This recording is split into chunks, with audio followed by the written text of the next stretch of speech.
Bonjour, je vous retrouve aujourd'hui pour un nouveau vlog perte de poids. Je vais vous partager le suivi de ma 5e semaine. Je vais vous partager ce qui a bien fonctionné, comment je me suis sentie, ce qui a été parfois plus difficile et mes meilleures astuces.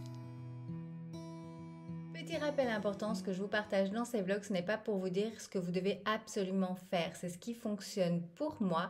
Ensuite, c'est à votre tour de tester et d'ajuster à vos préférences. Il est vraiment important de comprendre qu'il n'y a pas qu'une seule méthode de perte de poids, mais tous les conseils que je vous partage, je vous assure, fonctionnent très très bien. Comment je me suis sentie cette semaine? Cette semaine, je me suis vraiment bien sentie. J'ai trouvé un bon rythme au niveau de mes habitudes. Je sens que du coup, cela devient vraiment plus facile. Au début, ça peut être plus compliqué parce que vous mettez en place de nouvelles habitudes et il faut le temps de les adapter, de les ajuster, de trouver son rythme. Mais là, je peux vous dire, j'ai bien trouvé mon rythme. Je fais des choix de manière complètement sereine parce que j'ai une vision claire du but à atteindre. J'ai une vision claire en fait de ce que je désire vraiment atteindre. Et si ce n'est pas encore le cas pour vous, c'est vraiment quelque chose que je vous conseille parce qu'au plus clair sera votre vision de ce que vous désirez atteindre, au plus grande sera la motivation. J'ai pu remarquer cela en particulier lors de la fête de l'école de ma fille où il y avait énormément de tentations. À la base, quand j'ai vu toutes les tentations qu'il y avait, donc toutes sortes de cakes, de gâteaux, de donuts, etc., je me dis, oulala, ça risque d'être compliqué aujourd'hui. Il faut savoir que j'ai le bec sucré à la base, j'aime bien tout cela. Donc, à première vue, je me suis dit, aïe, aïe, aïe. Surtout qu'il y avait rien de très léger ou de plus sain. Et en fait, ça s'est plutôt bien passé. Donc, je vais vous dire, je ne vous cache rien, je vais vous dire exactement ce qui s'est passé. La famille, les amis avaient pris des frites. J'ai dû piquer 4 ou 5 frites. J'ai goûté dans le petit donut et j'ai pris une petite cuillère à café de la tarte aux fraises qu'avait pris Hicham, mon conjoint. Et ensuite, c'est tout. Le reste du temps, en fait, j'ai bu de l'eau et je me suis vraiment focalisée sur le temps de qualité que j'allais passer avec ma fille à l'occasion de cet événement qui pour elle était en plus très important. Elle a fait sa danse, elle en était toute fière. Et donc, c'était mon focus en fait cette journée-là. C'était pas d'aller faire des excès alimentaires, c'était de passer du temps de qualité avec ma fille et nos proches qui étaient présents. J'ai passé une superbe après-midi, pleine de moments de bonheur. Ça a fait un un bien fou en fait. Je me suis rendu compte à quel point aujourd'hui je mets de l'importance dans les moments que nous passons avec nos proches, avec nos enfants, sans avoir besoin de craquer sur la nourriture. Et c'est pour ça qu'il peut y avoir plein de tentations autour de moi. Comme je suis vraiment focus sur je vais passer du temps de qualité avec mes proches, que la nourriture en fait c'est comme si sa place était moins importante. Elle est moins importante, mais vraiment, je fais ces choix sans difficulté du coup. Et je prends soin de mes émotions, en fait, quand je dis que je passer du moment de qualité avec ma fille lors de cette fête, mes émotions étaient remplies de bonheur et donc je n'ai pas besoin d'autre chose pour combler mes émotions puisqu'elles le sont déjà. Et ça, c'est une vraie aide en fait dans votre rééquilibrage alimentaire, c'est apprendre à gérer vos émotions, à faire le plein d'émotions positives sans passer par la nourriture et donc du coup, vous aurez une relation complètement différente avec la nourriture. Ça vient aussi du fait, bien sûr, que je me fais plaisir tous les jours, à tous les repas, tout ce que je mange, j'aime. Et donc, je ne ressens aucune frustration de dire non à des choses moins équilibrées, puisque j'ai des versions tout à fait équilibrées et tout aussi gourmandes, si pas encore plus gourmandes, dans ma nutrition de tous les jours. Ce qui a bien fonctionné cette semaine. Alors, je continue à utiliser mon outil favori, le tableau de suivi des habitudes, qui est pour moi une superbe source de motivation. En fait, je prends énormément de plaisir chaque jour à venir cocher l'habitude que j'ai faite. C'est vraiment un jeu en fait pour mon cerveau. Il prend ça comme un jeu et il y a une vraie gratification dans le fait de cocher pendant la journée au fur et à mesure qu'on parcourt ces habitudes, celles qu'on a souhaité mettre en place. C'est vraiment mon outil favori. Il amène du fun dans mes journées et me motive à faire les choses. Donc parfois, c'est aussi un petit coup de boost. Par exemple, quand je ne suis pas motivée à faire ma séance de sport, parce que oui, à la base, je ne suis pas très sportive, hein, je le fais pour prendre soin de mon corps et de ma santé, eh bien, je me rappelle en fait la satisfaction que je vais avoir quand je vais aller cocher sur mon tableau de suivi que j'ai fait ma séance de sport et que je me suis tenue à mes engagements. Ça apporte vraiment une émotion positive envers soi. Et c'est pour moi le petit coup de motivation dont j'ai parfois besoin pour faire ce que j'ai à faire, pour faire ce que j'ai décidé, ce que j'ai choisi de faire chaque jour. Pour rappel, il y a une belle offre actuellement sur ma masterclass où je vous apprends à créer ce tableau de suivi pour vous de manière personnalisée en évitant les erreurs courantes pour que vous puissiez directement passer à la pratique et en ressentir directement les bienfaits. Si vous voulez plus d'infos, je vous mets le lien en description pour que vous puissiez aller voir par vous-même la description complète de cet outil incroyable. Une autre chose qui a super bien fonctionné pour moi cette semaine, c'est de me faire des versions saines de ce qui me donne envie. Je vais vous donner un exemple, c'est l'envie de glace.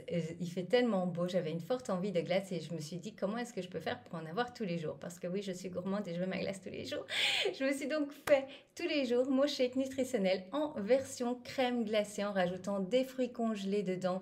C'est tellement bon, c'est un vrai plaisir gourmand tout en gardant cela sain. Et comme je vous disais, je peux manger de la glace tous les jours. Donc petit conseil, s'il y a des choses qui vous donnent vraiment envie, des envies qui reviennent régulièrement, voyez comment vous pouvez faire ce que vous désirez en version saine. Par exemple, vous avez envie d'une pizza, vous pouvez faire une pizza sur wrap de manière saine en accompagnant d'une belle salade composée. Vous avez envie d'un burger, faites un burger maison, c'est tellement bon, vous pouvez en plus ajuster exactement comment vous voulez. Mais vous avez plein de recettes sur mon blog, lesconseilsdesuivi.com/recettes, de ce type de préparation, de recettes pour pouvoir manger gourmand et sainement tous les jours. Je note pour cette semaine comme réussite d'avoir beaucoup plus bougé. J'ai vraiment bougé tous les jours. Je combine la marche et également des petites sessions de renforcement musculaire à la maison. C'est ce qui me convient le mieux pour l'instant par rapport à mon rythme de vie. Donc ça aussi, si vous voulez bouger, regardez votre rythme de vie, voyez ce qui est possible et ce que vous pouvez implémenter de manière simple. Au plus vous évitez les frictions, au plus facile vous aurez d'implémenter de nouvelles habitudes. Donc, il faut que ce soit simple et fun. Pour rappel, je ne fais pas du sport pour ma perte de poids. Je fais le sport vraiment pour entretenir mon cardio, mon cœur, pour être en bonne santé et pour définir ma silhouette en raffermissant mes muscles. Donc là, ça fait vraiment une différence et je sens déjà la différence là sur mon corps. Pour la marche, comment est-ce que je gère? Soit je pars plus tôt pour aller chercher mes enfants à l'école et donc du coup je fais le trajet à pied. Ça me fait déjà pas mal de milliers de pas ainsi de fait. Et soit je fais du tapis de marche à la maison en travaillant si je manque de temps ou si j'ai pas fait assez de pas sur ma journée. J'ai aussi pris l'habitude cette semaine de faire du tapis de marche le matin si j'avais des doutes sur le fait d'avoir la possibilité de faire ma marche sur la journée, sur le restant de la journée. Ainsi, je commençais ma journée déjà avec quelques milliers de pas de fait. Mon objectif de départ était de faire 5000 pas 5 jours par semaine. Je suis ensuite passée à 6 jours par semaine et là, mon nouvel objectif est de faire 8000 pas par jour. Même chose pour le renforcement musculaire. J'ai commencé avec un objectif au départ de 3 fois par semaine et là j'en fais pratiquement tous les jours avec parfois des séances plus courtes ou sous une autre forme comme des séances de pilates. Pourquoi je vous partage cela? En fait, il est recommandé au niveau des habitudes de commencer par de petites habitudes, des choses que vous allez pouvoir mettre en place facilement et également de continuer à se challenger pour garder cela fun et tirer de la fierté de ce que vous faites en fait. Donc c'est ainsi qu'on arrive à garder la motivation sur le long terme. Donc vous pouvez commencer petit, mais n'oubliez pas de continuer à progresser et à vous challenger par rapport à vos objectifs. Ça rend les choses intéressantes. J'ai investi dans mon tapis de marche début de l'année, début janvier, afin de pouvoir faire plus de pas depuis la maison. J'avais vraiment trop froid pour aller marcher dehors. Mon corps est encore sur la météo, je pense, des Philippines où on a vécu plus de 10 ans. Donc, je regrette vraiment pas cet achat. Ça m'aide énormément à bouger beaucoup plus. Alors, quand il fait bon et que j'ai le temps, j'en profite pour aller dehors. Mais parfois, c'est juste pas possible avec les journées bien chargées. Eh bien, mon tapis, dans ce cas-là, est vraiment une solution. Ça me change la vie. Au moins, je fais mes pas tous les jours.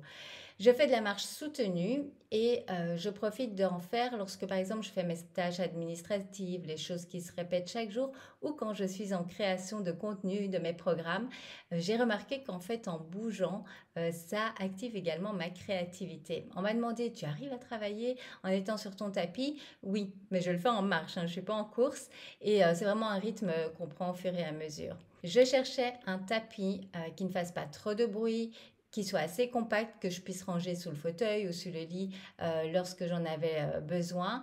Et voilà, celui que j'ai acheté est vraiment top pour cela. Je vous mettrai le lien si vous voulez aller jeter un coup d'œil. J'ai aussi investi dans un kit d'haltères réglables afin de pouvoir faire justement le renforcement musculaire depuis la maison. Je vais vous mettre également le lien du kit si vous voulez aller voir. Il est vraiment top, il est modulable. Et je viens aussi de compléter avec quelques haltères que j'ai achetés chez Action qui sont aussi top au niveau qualité. Ainsi, j'ai tout ce qu'il me faut à la maison pour prendre soin de moi au niveau de mon activité physique. Ce qui a été difficile cette semaine, alors je vais dire que tout s'est bien passé en fait cette semaine. La seule difficulté que j'ai rencontrée, c'était l'envie de manger un plat que ma maman avait fait pour nous et dont j'avais envie de manger plus de quantité que raisonnable. Et c'était un peu trop bon en fait. Et à la base, en fait, c'est une préparation saine. C'était une salade de poulet avec des œufs, des pois chiches, de la laitue, des concombres et oignons. Mais ma maman avait mis de la sauce mayonnaise en bonne quantité. Ce qui est chouette avec ma maman, c'est que je peux lui demander en fait d'ajuster ses recettes sans qu'elle le prenne mal parce qu'elle sait que je prends soin de ma nutrition. Bien sûr, d'abord, je la remercie pour son plat, d'avoir pensé à nous, d'avoir pris ce temps pour nous. Je lui dis que c'est délicieux. Et ensuite, on a parlé de la préparation. Et je lui disais en fait que la mayonnaise, ça va très très vite au niveau calories. Il faut savoir que pour la mayonnaise, c'est environ 650 calories par 100 grammes. Je n'avais pas mis que 100 grammes. C'était une grande salade, mais voilà. Pour mettre de la mayonnaise partout dans la salade, il y avait plus que 100 grammes. Donc vous voyez, ça monte très très vite. Et en plus, par 100 grammes de mayonnaise, vous avez 75-75 grammes de lipides. Donc c'est principalement des lipides. C'est pour ça aussi que c'est si calorique. Et donc, en discutant avec elle, elle m'a proposé pour la prochaine fois de faire une version de sauce allégée à base de yaourt. Euh, Ainsi, ce sera mieux équilibré en calories, mais aussi en apport en lipides dans votre assiette, dans votre repas. Il faut respecter le bon équilibre en macronutriments. Il vous faut de tout. Il vous faut des glucides, protéines, lipides, mais les lipides en plus petite quantité. Donc, je lui ai aussi dit que si elle préférait, je pouvais tout simplement prendre ma part de légumes, ma part du plat avant qu'elle rajoute la sauce. Donc vraiment, n'hésitez pas à parler à votre entourage de ce que vous apprenez sur la nutrition et de pourquoi vous faites ces choix. Nos proches, eux, ils veulent nous faire plaisir en cuisinant, en nous faisant de bons petits plats. Et personnellement, moi, je trouve que c'est une super belle façon de montrer son amour que de préparer pour une personne que l'on aime un repas. C'est du temps qu'on investit dedans. Voilà, c'est vraiment un très beau cadeau, je trouve. Mais en expliquant votre démarche, vous leur donnez aussi l'opportunité de vous faire plaisir tout en restant dans votre rééquilibrage alimentaire et en continuant à avancer vers vos objectifs. C'est également le genre de conseil que je donne à mes clientes par rapport aux maris, par exemple, qui rapportent des croissants, des chocolats, des pralines pour faire plaisir à leurs femmes pendant qu'elles sont dans leur perte de poids. Et ce n'est pas pour une praline, on est bien d'accord, mais le problème, c'est qu'on ne s'arrête pas là. Donc, n'hésitez pas à parler avec votre entourage, à parler avec votre conjoint et à lui expliquer les choses pour qu'il puisse vous aider. Et encore une fois, on est bien d'accord, c'est pas un repas occasionnel qui va faire que cela pose souci, mais souvent ce n'est pas qu'un repas, c'est ça en fait. C'est un repas en famille, une sortie entre amis, c'est un anniversaire, une fête à l'école, c'est une célébration, c'est une envie. Et donc c'est l'accumulation en fait de ces événements qui peuvent avoir un impact sur votre perte de poids, sur vos résultats ou sur la vitesse à laquelle vous allez les atteindre. Et mon conseil est donc de trouver un juste milieu pour vous afin de ne pas perdre la motivation par manque de résultats. C'est pour ça que je vous conseille cela. Mes résultats de cette semaine. Alors si vous n'avez pas vu les précédents vlogs, j'ai créé une playlist spéciale pour le suivi de ma perte de poids où vous allez retrouver les vlogs de semaine en semaine ainsi que la première vidéo où je vous explique pourquoi j'ai pris du poids et une vidéo pour comment démarrer votre perte de poids avec plein de bons conseils. À chaque fois dans les vlogs, je fais attention de vous mettre des conseils pour vous aider à vous aussi avancer dans votre perte de poids. Donc, allez voir le lien de la playlist si vous n'avez pas vu les précédents, c'est plein de conseils. Pour rappel, j'ai perdu sur les 4 premières semaines un total de 3,6 kg, dont 1 kg la dernière semaine. Et cette semaine, j'ai à nouveau perdu 500 grammes, ce qui fait au total 4,1 kg en 5 semaines. C'est juste extra, je suis vraiment hyper contente parce que il faut savoir qu'une bonne perte de poids, c'est environ 500 grammes de graisse par semaine. Au début, on peut perdre plus vite et c'est le cas pour moi. Donc, c'est vraiment une super belle perte de poids que de perdre plus de 4 kilos en 5 semaines. En plus, ce qui est super agréable, c'est que je le sens au niveau de ma silhouette. Je ressens les effets sur mon corps de tout ce que j'ai mis en place ces 5 dernières semaines, que ce soit aussi bien au niveau de la nutrition, de l'hydratation, que de mon activité physique. Et donc, c'est super motivant, bien sûr, pour continuer sur cette lancée. Donc, quand c'est difficile au début, n'oubliez pas le pourquoi vous le faites, comment vous allez vous sentir une fois que vous aurez perdu vos premiers kilos et ensuite la motivation sera là parce que vous sentez votre corps évoluer et vous vous sentez de mieux en mieux dans vos vêtements. Donc si vous n'avez pas encore démarré, c'est le moment, c'est l'instant. On y va, on se lance. Pour rappel, j'ai une balance à impédance qui me permet de voir si ce que je perds est en masse graisseuse, en masse musculaire, en eau. Ça me permet vraiment de faire le suivi de semaine en semaine de ma perte de poids et c'est comme ça que je peux dire que sur ma perte de poids, c'est principalement de la graisse qui est partie et ça, j'en suis vraiment heureuse. Comme je vous l'ai déjà dit, je fais hyper attention à avoir suffisamment de protéines dans ma nutrition que pour conserver ma masse musculaire. Mon but, c'est de raffermir mon corps, c'est pas juste de perdre des kilos. Ce que je veux, c'est perdre de la graisse et c'est ce qui se passe avec le rythme que j'ai pris au niveau de ma nutrition. Si vous n'avez pas de balance à impédance, je peux que vous conseiller. J'ai encore reçu un message hier de l'une d'entre vous qui me disait qu'elle avait investi dans la balance que je lui ai conseillée il y a presque 10 ans, je pense, et qu'elle l'a toujours et que chaque jour, elle adore utiliser sa balance et qu'elle pense à chaque fois à moi. Donc, vous penserez à moi en investissant dans votre balance. En plus, aujourd'hui, il y en a à tout petit prix avec plein de données. Je vous mets le lien vers une qui est vraiment top en rapport qualité-prix. Ce dont je suis fière cette semaine, je vous conseille vraiment pour vous également chaque semaine de prendre le temps de faire le bilan et de voir ce dont vous êtes fier. Donc pour moi, cette semaine, c'est d'avoir été active tous les jours en augmentant mes pas journaliers tout en continuant à garder une alimentation bien équilibrée et d'avoir su gérer la sortie à l'école de ma fille. Mon objectif pour la semaine prochaine, ce sera de faire 8000 pas chaque jour en moyenne, tout en continuant bien sûr à garder mes bonnes habitudes, toutes celles notées sur mon tableau de suivi. Et avec une attention particulière à aller me coucher plus tôt. Je vous le dis chaque semaine, mais c'est encore quelque chose qui est compliqué avec les journées bien chargées. Mais donc voilà, focus, je vais bien respecter ma notification qui me dit que je dois aller au lit. Vous voyez, on ne peut pas être parfait dans tout, c'est ok. On fait de son mieux chaque jour et on évolue au fur et à mesure que les semaines avancent. Il y aura à nouveau une sortie ce week-end avec les enfants et des amis et je vais donc comme d'habitude me préparer à l'avance, voir ce que je vais me permettre ou pas, ce qui me ferait le plus plaisir, tout en gardant à côté de ça le plaisir mais sans entraver ma progression. Voici pour mon bilan de la semaine. Si vous le souhaitez, n'hésitez pas vous-même à me faire votre petit bilan de la semaine en commentaire. Ça me fera très plaisir de les lire. Et dites-moi aussi, qu'est-ce que vous retenez de ce partage aujourd'hui? Le temps que je vous donne dans ces vidéos vlogs, c'est pour vous aider. Donc, si vous ne faites que les écouter, mais que vous ne passez pas à la pratique, rien ne va changer, on est bien d'accord. Donc, dites-moi, qu'est-ce que vous avez retenu aujourd'hui? Qu'est-ce qui va vous aider? Qu'est-ce que vous allez essayer pour vous-même en pratique? Afin de profiter de tous les conseils que je vous ai partagés depuis le début de ma reprise de poids, n'oubliez pas d'aller voir le lien vers la playlist que j'ai créée pour vous. Et si vous n'avez pas encore téléchargé, vous avez mon guide de 10 conseils qui contient 10 conseils pour rééquilibrer votre alimentation, mais également un dossier de suivi avec un tableau de suivi, un tableau de mesure pour vraiment pouvoir voir la progression en fait de semaine en semaine de votre perte de poids. C'est gratuit, allez-y. Si vous souhaitez le soutien d'une communauté, vous pouvez également rejoindre mon groupe Facebook, je vais mettre également le lien. Et si ce partage vous a plu, n'oubliez pas de laisser un petit j'aime pour me le faire savoir et à vous abonner à la chaîne pour recevoir une notification lors des prochaines vidéos que je partagerai. Je vous dis à très bientôt et bien on se retrouve de toute façon la semaine prochaine pour le prochain suivi perte de poids. À bientôt!